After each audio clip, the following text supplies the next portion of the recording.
Pozdrav ljudi, evo nas na 18. danu ovog challenge-a.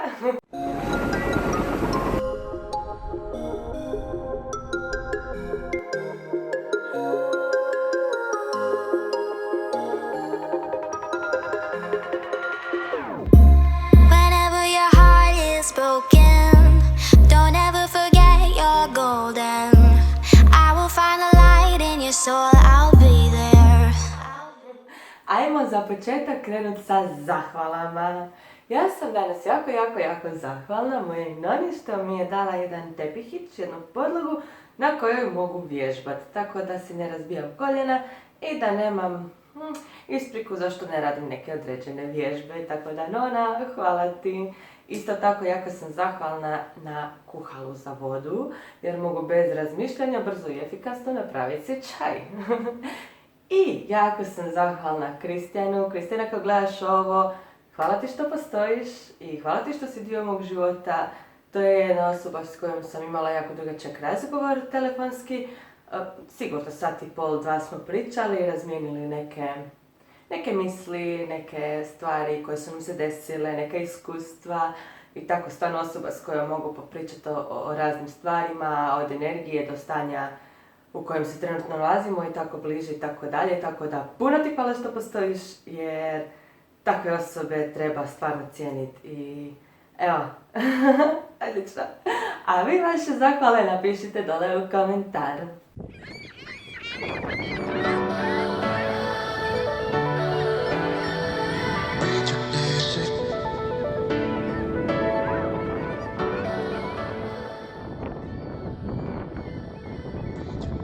Dakle, danas sam bila jako ljena. Probudila sam se oko 6 i nešto jutro. No, zbog ljenosti sam odlučila se valjati u krevetu i bez obzira što nisam kvalitetno nakon toga više spala jer sam konstantno se budila jer sam bila budna, bez veze sam se valjala po krevetu do nekih 10 i pol možda, tako nešto otprilike, bez veze. Nakon toga sam odslušala jutarnju meditaciju od Abraham Hicks, 10 minuta i obavila jutarnje razgibavanje, jutarnje tijelo još po nekih 15-20 minuta. Penju se minute, opa! I onda naravno doručak i kava i sad je vrijeme za malo neke tjelovježbe prije ručka, možda malo plesa. U međuvremenu sam našla 2 super stranice, pročitala sam 5 tekstova vezanih za motivaciju i za fokus, znači kako se motivirati, što napraviti da se bolje fokusiramo i slično. Stavit ću linkove naravno dole u opis, pa možda nekome od vas pomognu, jer stvarno je dobro pročitati nekad tako neke stvari da sami sebe onako malo šamarimo kao ti to možeš, fokusiraj se.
Jedan od tih tekstova govori o 5 koraka kroz koje možete pronaći svoju svrhu.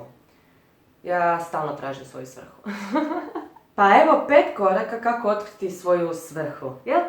Prvi je da otkrijete što vas pokreće, drugi je da otkrijete što vam daje energiju, treće da otkrijete što ste spremni žrtvovati za to, četvrto da otkrijete kome želite pomoći i peto da otkrijete kako želite pomoći. Tako da evo, to je znači neki basic, bez nekih detalja, uglavnom 5 koraka, mogla bi napraviti možda i video malo detaljnije o tome. To je to za sada. Idemo vježbat, idemo malo plesat, idemo na ručak i idemo dalje. Vidimo se.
Sinoć, prije spavanja, sam pogledala jedan fantastičan video.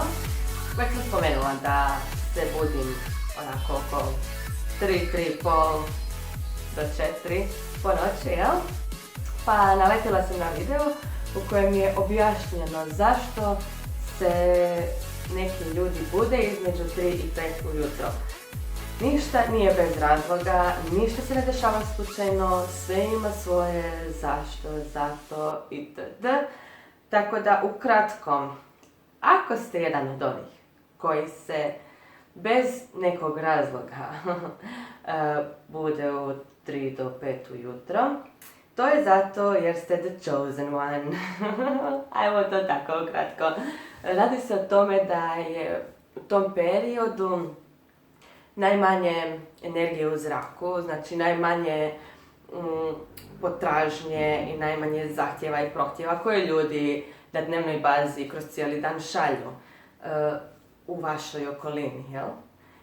I samim time u tom periodu dolazi do udara energije nazad onima koji su uglavnom umjetnici. Dakle, ne govori se bez razloga da su umjetničke duše budne po noći i da najviše rade od 3 do 5, jer dobiju povratak informacija na koje su tražili odgovore u tom periodu, jer ima najmanje smetnji, ajmo reći. Dakle, kad se probudite u to doba, pokušajte se stabilizirati, ne se vratiti odmah spavat, nego stavite lijepo noge na pod, stavite ruke prema gore, izravnajte leđa tako da ste grounded, da primate energiju od poda, da su vam sve čakre u ravnini lijepo i ruke prema gore, da primate vibraciju i energiju. I poslušajte što vam se od informacija šalje, znači što vam padne na um. Uzmite odmah bilježnicu i papir, počnite pisati, počnite crtati, ovisi čime se bavite ako ste umjetnici, jel? Jednostavno prepustite si, počnite raditi to što vam je palo na pamet. Jednostavno zapišite, počnete škrabat, nebitno. Nebitno ako nema smisla, shvatit ćete kasnije, vjerujte mi, shvatit ćete kasnije. Tako da, evo, to je isto jedan kratki note za one koji se, kao ja, bude od 3 do 5 ujutro. Hello, the chosen ones!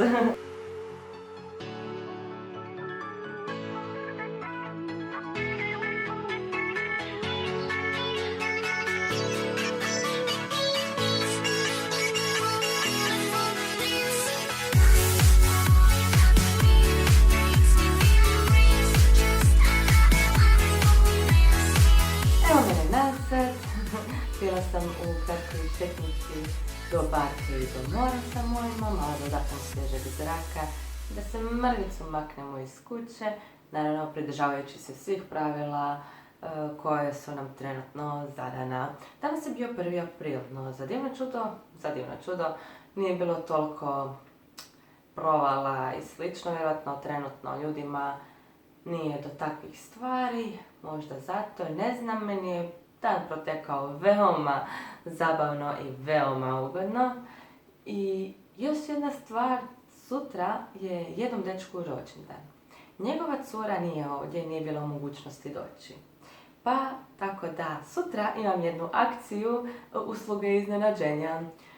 Napravili smo mu jedno kratko, ali slatko pisamce za rođendan. I sutra ću uzeti čokoladicu, to spakirati i odnesti blizu njegovog radnog mjesta, to spremiti negdje, još ćemo sutra dogovoriti detalje i tako ga iznenaditi. Iako nje nema ovdje, da zna da ipak i dalje naravno misli na njega i da ga volim. Evo, pa nadam se da je ova situacija u kojoj se svi nalazimo svih malo osvijestila, da shvatite koliko je ljubav bitna i koliko trebamo voljeti jedni druge i koliko trebamo biti tu za jedni za druge.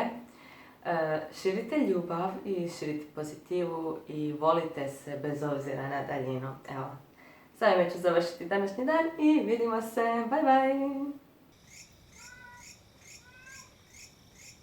Dakle, legla sam u 10:30 s ciljem da ranije zaspim, da se sutra ranije probudim, da budem friška, odmorna, da krenem onako, malo drugačije u novi dan.